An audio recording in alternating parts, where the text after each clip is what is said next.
আটা দিয়ে যে এত মজার একটা রেসিপি তৈরি করা যায় সেটা কিন্তু আমরা অনেকেই জানি না। Hello everyone, welcome to Madhab cooking world. চলুন আজকে আপনাদেরকে কাশ্মীরি ধোকা তৈরি করে দেখাচ্ছি। একদম A to Z টিপস সহকারে পারফেক্ট একটা রেসিপি আপনাদের সাথে শেয়ার করার চেষ্টা করেছি। এত মজার হয়, নিরামিষ দিনে এরকম একটা রেসিপি থাকলে কিন্তু আর কিছুই লাগে না। চলুন রেসিপিটি আপনাদের সাথে শেয়ার করি। প্রথমে একটা মিক্সিং বোলে নিয়ে নিচ্ছি আধা কেজি পরিমাণে আটা। আপনারা কিন্তু চাইলে এখানে ময়দাও ব্যবহার করতে পারেন, তবে আটা দিয়ে করলেও বেশ ভালো হবে। সাথে দিয়ে দিচ্ছি 1.5 চা চামচ লবণ। লবণটা কিন্তু বেশি পরিমাণে যেন না হয়। এবার শুকনো উপকরণের সাথে খুব ভালোভাবে মিশিয়ে নিয়েছি। মিশিয়ে নেওয়ার পর এখানে আমি অল্প অল্প করে জল অ্যাড করব। আর প্রথমে আমি একটু জল দিয়ে তারপর মেখে নিচ্ছি। তারপর দেখব যে ডোটা কতটুকু নরম হলো। তো এমনভাবে ডোটা তৈরি করতে হবে যেন খুব বেশি নরম বা খুব বেশি যেন শক্ত না হয়ে যায়। মোটামুটি একটু নরম রাখতে হবে, তো খুব বেশি যেন নরম না হয়। তো আমি খুব ভালো করে মেখে নিচ্ছি, আর খুব ভালো করে এই মাখানোটা সময় নিয়ে মাখাতে হবে। আমি কিন্তু একটু সময় নিয়ে ভিতরে যাতে কোনো রকম লাম্পস না থাকে বা কোনো দানাদার ভাব না থাকে, ঠিক এইভাবেই স্মুথভাবে মেখে নিয়েছি। প্রায় 10 মিনিটের মতো মেখে নিয়েছি। আর এরকম নরম হবে, সফট, তবে হাতে লেগে যাবে না। ঠিক এরকমভাবেই ডোটা মাখাতে হবে। ঠিক আটার ডোটা এভাবে মাখিয়ে 1 ঘন্টা আমি রেস্টে রেখে দিব। অবশ্যই 1 ঘন্টার মতো রেস্টে রাখতে হবে। যদি পারেন তা থেকে বেশিও রাখতে পারেন। তো 1 ঘন্টা পর ফিরে এলাম। এখন কিন্তু আটার এই ডোটা একদম নরম হয়ে গেছে। আর দেখুন হাতের সাথে কিন্তু একটু লেগে আসছে। তো এরকম নরমই থাকবে। এবার এখানে আমি বড় পাত্রে বেশ পরিমাণে জল নিয়েছি। এই জলের মধ্যেই আটার পুরো দলাটা ডুবিয়ে দেব। আর দেখুন এভাবে দেওয়ার পর আমি হাত দিয়ে দেখুন কিভাবে আমি চটকে চটকে এই আটার ডোটাকে মেখে নিচ্ছি। জলের সাথে ঠিক এভাবেই ধুয়ে নিতে হবে। ধরুন আমরা তরকারি সবজি যেভাবে আমরা ধুয়ে থাকি, ঠিক এভাবেই এটাকে চটকে চটকে ধুয়ে নিতে হবে। আর এভাবে ধোয়ার ফলে দেখুন জলটা কীরকম সাদা হয়ে আসছে, মানে যে আটার মিশ্রণটা সেটা কিন্তু আস্তে আস্তে জলের সাথে মিশে যাচ্ছে। এইভাবে কিছুক্ষণ চটকে চটকে জল পাল্টে পাল্টে ধুয়ে নিতে হবে। আর যদি আপনাদের সম্ভব হয়, আপনারা যে বেসিনে ট্যাপ ছেড়ে তারপর কিন্তু সেখানে বলটা রেখে এই ট্যাপের জল দিয়ে আস্তে আস্তে ধুয়ে নিতে পারেন, তাহলে কিন্তু খুব দ্রুত এই কাজটা হবে। জল পাল্টে নেওয়ারও কোনো অসুবিধা থাকবে না। আমি কিন্তু সাধারণত এটাই করি, তবে ভিডিওতে দেখানোর সুবিধার্থে এইভাবে করছি। এভাবে চটকে ধুয়ে নেওয়ার এক পর্যায়ে দেখা যাবে যে সাদা জলটা এরকম পরিষ্কার জল হয়ে গেছে। আর এই আটার দলাটা একদম মেইন প্রোটিন যেটা, সেটা বের হয়ে গেছে। আর দেখুন এরকম রাবারের মতো হয়ে গেছে। টান দেওয়ার ফলে কিন্তু আর ছিঁড়ে যাচ্ছে না।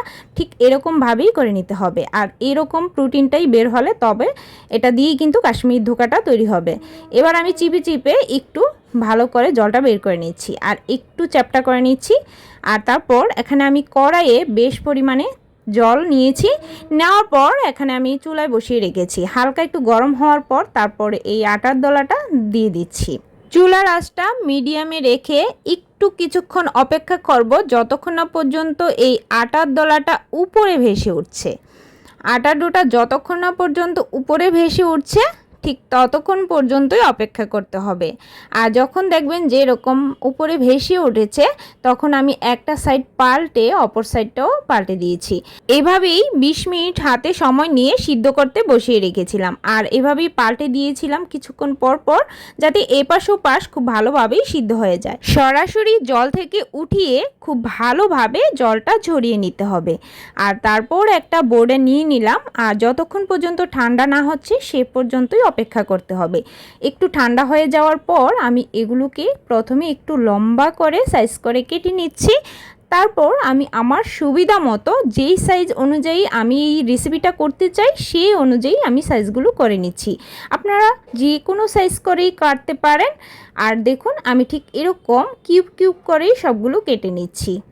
একদম পারফেক্টভাবে সবগুলো টিপস ফলো রাখবেন, তাহলে কিন্তু এরকম নরম তুলতুলে হবে। আর সবগুলো কেটে নেওয়ার পর আমি একটা সাইডে রেখে দিচ্ছি। চলুন এবার কাশ্মীরি ধোকাগুলো রান্না করে দেখাচ্ছি। প্যানে দিয়ে দিচ্ছি কিছুটা তেল।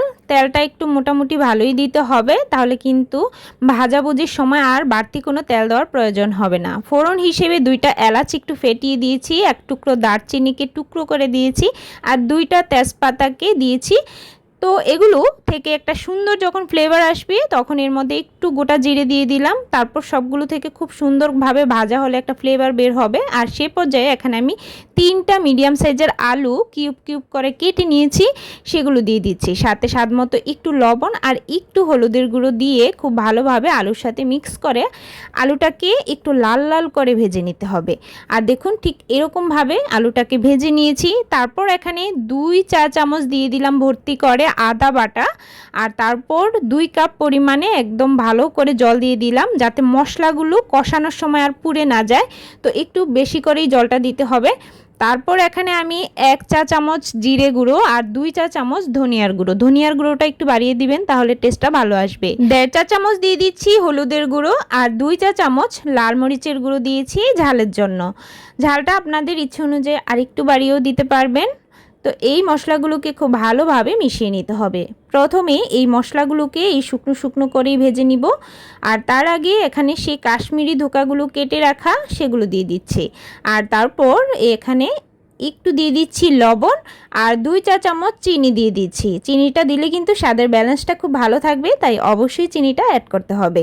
তো খুব ভালোভাবে কাশ্মীরি ধোকার সাথে সবগুলো মিশ্রণ খুব ভালোভাবে মিশিয়ে ঢাকা দিয়ে মিডিয়াম আঁচে কিছুক্ষণ এই মশলাটাকে কষাবো। 2 মিনিটের মতো ঢাকা পাল্টে আমি একটু নেড়েচেড়ে আবার ঢাকা দিয়ে দিচ্ছি। প্রথমে এই কাশ্মীরি ধোকাগুলো যেহেতু আমি ভাজবো না, সেজন্য এভাবে মশলার সাথেই ভেজে নিচ্ছি। আর তার জন্য 2 বার ঢাকা পাল্টে পাল্টে এভাবে ভেজে নিয়েছি 2 মিনিটের মতো।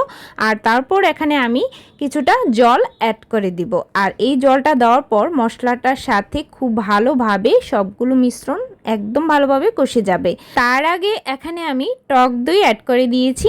আপনারা কিন্তু মিষ্টি দইও অ্যাড করতে পারেন, তবে যেই মিষ্টি দইয়েতে একটু মিষ্টির পরিমাণটা কম থাকে সেই মিষ্টি দইটা।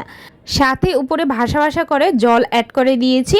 আর এভাবেই মিডিয়াম আঁচে কিছুক্ষণ বসিয়ে রাখবো, প্রায় 10 মিনিটের মতো কষানোটা বসিয়ে রেখেছি। কাশ্মীরি ধোকার এই তরকারিটা যত বেশি সময় ধরে কষাতে পারবেন ঠিক ততটাই টেস্ট হবে। তো আমি একটু সময় নিয়ে 10 মিনিটের মতো কষিয়ে নিয়েছি। তারপর ঝোলের জন্য জল দিয়ে দিচ্ছি। তো ঝোলের জন্য আপনারা কীরকম ঝোলটা রাখতে চান সেই অনুযায়ী কিন্তু জলটা অ্যাড করে দিবেন। সাথে ঝোলের জন্য স্বাদ মতো লবণ দিয়ে দিচ্ছি। প্রথমেই ধপাস করে লবণ দিবেন না, একটু চেক করে পরে দেওয়া যাবে।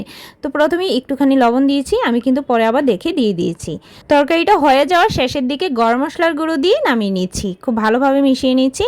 আর এই রেসিপিটা অবশ্যই কিন্তু আপনারা বাসায় ট্রাই করবেন। আটা দিয়ে যে এত মজার রেসিপি তৈরি করা যায় অনেকেই কিন্তু জানেন না। নিরামিষ দিনে এই রেসিপি যে কাউকে তৈরি করে খাওয়াতে পারবেন। তো রেসিপি যদি ভালো লাগে অবশ্যই কিন্তু শেয়ার করতে ভুলবেন না। আজকের মতো এই পর্যন্তই।